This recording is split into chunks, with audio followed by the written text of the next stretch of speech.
Sisi tumekuja hapa kama Senate Committee ambayo inafanya investigation kuhusu mambo ya Shakahola.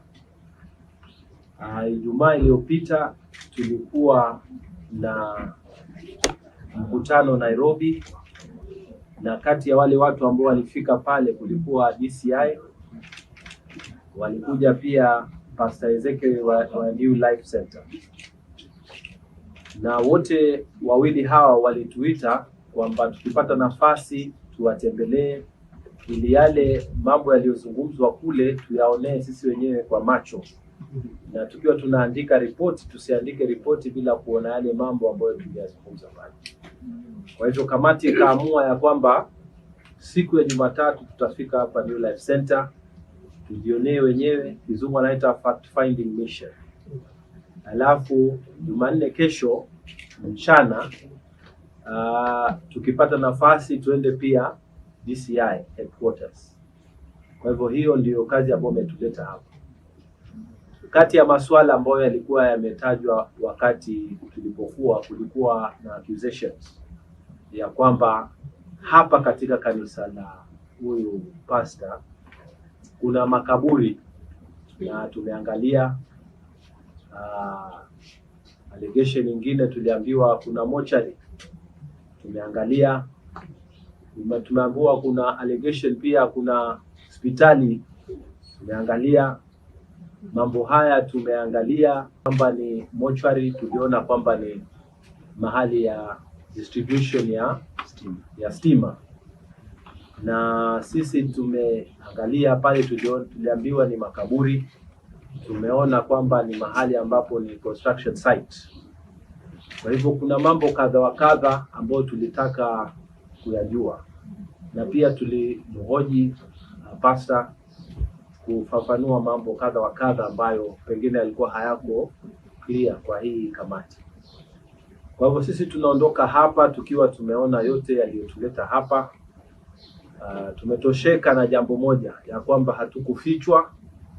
Kule kote ambako tulikuwa tunataka kutembea tumetembea na zaidi. Kwa hivyo tumeona mambo mengi, na sasa tukitoka hapa tunaenda kufanya mkutano pia na wakuu ama viongozi wa security ili pia tujue zaidi mambo ambayo tumeyapata katika safari yetu na katika mahojiano, kwa sababu kamati hii wiki hii ndio tunaenda kufunga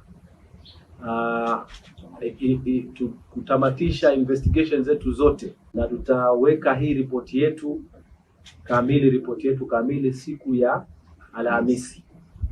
Kwa hivyo tunataka kumaliza kila kitu, pale ambapo pamebaki loose tunataka kufunga ili tumalize kazi yetu. Sasa hapa tushamaliza, tunaenda mkutano wa mwisho wa kamati ya usalama hapa Kilifi, gatuzi la Kilifi. Wale tulikuwa pamoja, mnakumbuka tulikuja hapa ule wakati uliopita, tulipita kwa gavana, tulikaa na kamati ya usalama hapa Kilifi. Leo tunaenda kwa mara ya mwisho. Maswali yote ambayo tumepata katika watu wote waliokuja kutuona Nairobi na kutuelezea mambo yao, tufanye kama kupiga msasa na security committee ya hapa, alafu tutafunga kazi. Ikiwa kuna yoyote wengine ana swali, sisi hapo ndio tumemaliza. Pengine pastor ambaye alikuwa hapa na sisi anataka kusema kitu. Na tamani nichukue fursa hii kumwambia Mungu ni asante, sababu nimetamani sana kuwe na wakati kama huu, wakati ambapo kamati ambayo imeteuliwa na serikali inaweza ikafika huku na ikajue ukweli ulioko hapa ndani, sababu tangu mwanzo wakati ule mpaka sasa hakukuja kamati yoyote ambayo inaweza kusema hii tumeambiwa inakaaje, tupeleke hapa. Ili uamuzi wote ambao utakuja kufanyika ni uamuzi ambao umefanyika baada ya waliochunguza kuona. Kwa hivyo nashukuru sana kwa ajili ya Senate kwa kuheshimu mwaliko wetu. Tulialika Senate ili yale yote ambao Senate itakuja kuandika na kusema yawe ni yale ambao wamesikia kwa kuambiwa, na pia yale ambao pia wameona. Upande wangu nashukuru sana serikali kwa ajili ya kuchukua nafasi hii, pia kumhusu Senate kufika na Senate pia kuja wao wenyewe na kusema kwamba kando na yale ambao umesema, wacha tuone, kwa sababu unaweza ukaongea na ukaficha mengine.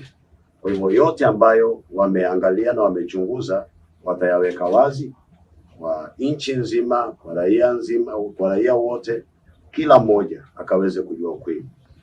Tumeongea na Bwana Makasembo, wakili wa Mackenzie. Wamepata zile summons, kwa hivyo wanajipanga. So sisi kesho tutangojea saa 4.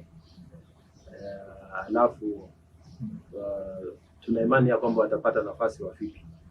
Basipofika, sheria ya Senate pia iko na namna ambavyo ina deal na watu ambao wamepata summons na hawaja respond kwa hizo summons. Kwa hivyo sisi tutangojea, we can't preempt, lakini wametuambia kwamba summons wamepata, na client wake, mteja wake Bwana Mackenzie pia amekuwa served. Tumekuwa confirmed na ile return of service tutaisoma hata mbele ya media kesho.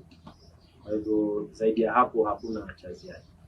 Tukipata watu wengi sana wamekuja katika hii kamati ambao hawajui, na sisi tumeona kwamba tuangalie, ama ile inaitwa fact finding mission. So tumekuja tumeambiwa kuna mochari, twende tukaangalie hiyo mochari. Kuna makaburi, twende tukaangalie makaburi. Tunataka kujua uhusiano na huyu ambaye tunamshuku ni namna gani. Tumeona hapa hata restaurant. Kwa hivyo mambo yale wengine tulikuwa tuambia watu waombe mpaka wafe hayapo hapa, unaona. Lakini sisi tunaandika vile tunaona. Yeye si mshukiwa katika hii issue. Kamati yetu tunachukua ushahidi, na yeyote ambaye ametajwa wanakuwa persons of interest. Lakini sisi sio koti, tunaandika ripoti vile mambo yalivyo, na mtu yeyote ambaye ametajwa tunampa nafasi ajieleze na tunamuuliza maswali ili tupate kujua ukweli wa mambo ni namna gani. Kwa hivyo kama ni msafi, kama si msafi, ripoti itasema, lakini sisi sio court. Sisi hayuko accused kwetu. Maana hata ukisema hivyo itabidi wale mapasta wote, wale wasomi wote, wale wa makasisi, mapasta, mashehe na wote ambao walikuja kwetu, ati wote ni accused persons. They are not accused. Wao ni witnesses. Sheria za Senate tunachukua ushahidi kwa mtu yoyote. Hata wewe kama ungekuwa uko na ushahidi wa kutusaidia, tungekuita. Na kuna wengi ambao pengine hawana profile kubwa, ndio maana pengine watu wa magazeti hawakuandika, lakini tumeona watu wengi, na tuko na hiyo nafasi kufanya uchunguzi alafu tuandike ripoti.